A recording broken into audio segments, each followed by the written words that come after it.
up, Sneaky Nation? Sneaky P here, back with all the news after Week 14 in our Columbus Aviators franchise, where the Aviators lost a nail-biter on a last-second field goal to their division rival, the Jacksonville Jaguars. That's definitely not a loss we were expecting at this point in the season. And with the road game coming up against the Pittsburgh Steelers, that could be a bad sign. Now, the Steelers are not a great team. They're sitting at 5-8 right now, but the Jaguars really weren't playing all that well either. And the Steelers are a good home team regardless. They usually have a pretty solid defense as well, so we're going to have to keep an eye on that. We will check out their lineup. I realized last episode I forgot to scout players. I did it off camera, though. We did not lose the points, don't worry. But we do need to scout some more guys, trying to find out who's going to be good for this team moving forward. If I remember correctly, I don't necessarily feel like this is the best draft yet. I'm a little concerned about it, but we'll see. Things could change. Looking through the players, like, this guy looks pretty solid. I'll go ahead and mark him. This guy looks pretty solid as well, and that might be a guy that we can pick up in the second round. That would be huge. This guy is listed as a first-round talent as well. If he grades out well in the combine, that could definitely be another steal, especially with both of those guys projected to go into the second round there. We might be able to pick him up before that happens. Just scrolling through the list here. I mean, obviously, we just had a great game from our safety, so I don't necessarily know that we need to do anything here, but might as well at least look around. Play recognition. Okay, that's not all that bad. I wish I say that, but again, we talked about this in the stream the other night. I don't know if you were there or not, but it's very rare that you tend to find a good coverage stat on safeties while scouting them. I don't know why. Again, C+ is probably about as good as it's going to come. And he grades out as a third-round talent. He doesn't have anything with his catching attribute there. I don't know why that is, but that's just something I've noticed. You don't really ever see B zone coverage or anything like that. Just not the case, I suppose. But anyway, that's going to be it for scouting this week. Hopefully we can find some steals. It's definitely not looking like that strong of a draft for us. That does worry me a little bit. But we'll kind of see how it all plays out over some time. Let's go ahead and check out the Steelers lineup. After the Steelers, we have 2 home games against the Colts and the Broncos. So this is going to be our last road game of the year up until the playoffs. That's good for us. Did I say road or home? You know what I meant. Roethlisberger leading the way, 94 overall. Again, their record's not looking that good, but Roethlisberger is a great quarterback, capable of leading their team to victory, so we're going to have to keep an eye on that. If he goes down, though, Mr. Butt Fumble himself, Mark Sanchez, backing him up.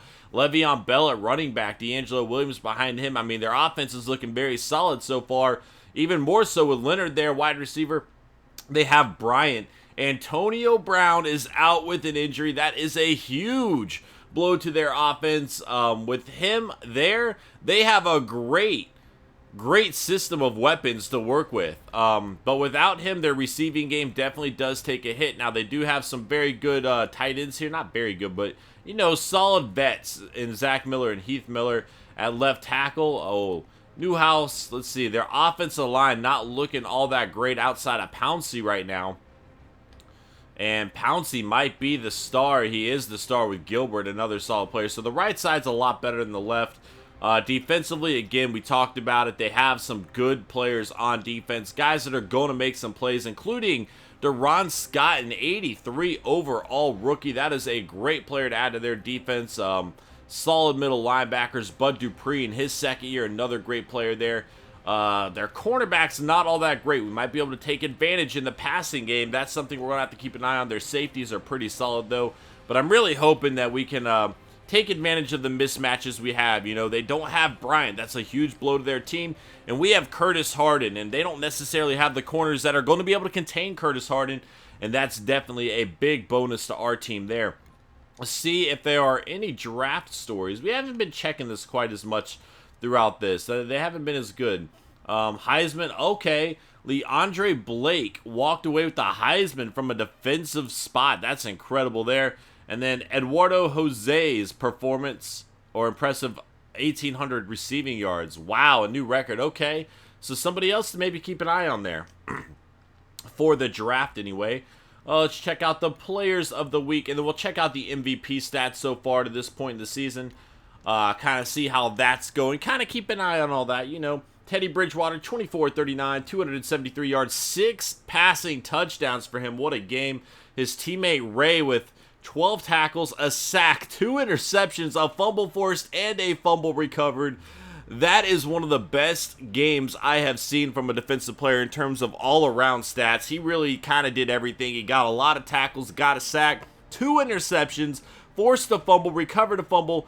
Monster performance from him. Raheem Moore with 12 tackles, a sack, and an interception. And then Phillip Rivers, 37 of 54, 462 yards, including 4 passing touchdowns for him. Let's check out the yearly awards. Just check out we'll check out the rookies too. That's all we're going to look at today. We'll look at the MVP awards and the rookie awards so far. Aaron Rodgers leading the way for the 10-3 Packers. Ryan Tannehill, number 2. Drew Brees, 3. Marcus Mariota moving up the list to number 4 despite the loss there. Alex Smith at 5, Joe Flacco 6, Matt Ryan at 7, DeMarco Murray 8, Jameis Winston 9, and Andy Dalton at number 10. Offensive Rookie of the Year, Curtis Harden. Who else would it be?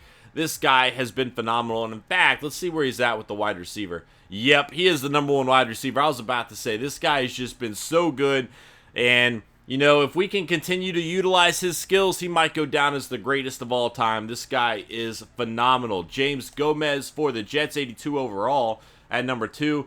Kyron Cosby at 78 overall for the Bengals, number 3. Parker Hester, 77 overall for the Colts here. Kerry Patrick coming in at the list at number 5.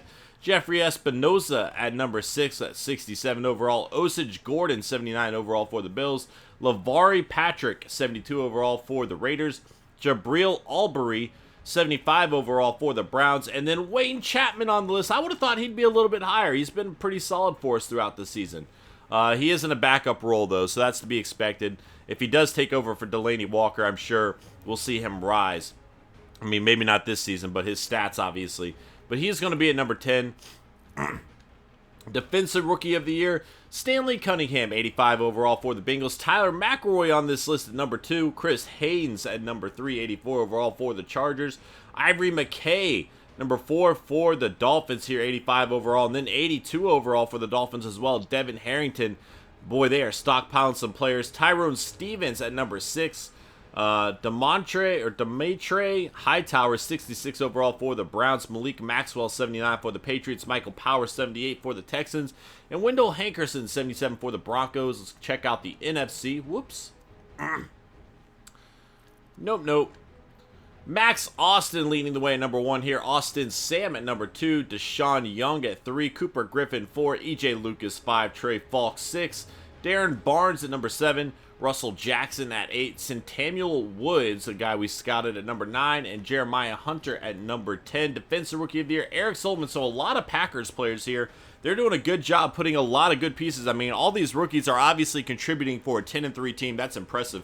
Darrell Beck, the guy we really wanted to draft, is going to be here at number 2. Avion Atkins at 3, Rashard Collins 4, LaVon Boy at 5, Derek Griffin 6, Jamal Avery 7, Antoine Felton at number 8, DeLancey Hunter, a lot of Lions on this list as well at number 9, and John Graves at number 10. The last thing I forgot to do last week, guys, is check out the injury report. We know Bishop Sankey went down, and I forgot to look at that. I apologize. Here we go, and he is going to be out for 3 more weeks with that dislocated knee. Tyrone Stevens, our best cover corner, is going to be out for 1 more week. We really need him back immediately, and that could be a reason why we ended up picking up that loss. You know, not having him on the field is a huge blow to our team, obviously, and we need him back immediately. But guys, that's going to be it for this episode. Thank you so much for watching. If you enjoyed, please smash that like button. It helps me out a lot, and I will see you guys in Week 15 as we take on the Pittsburgh Steelers. Later.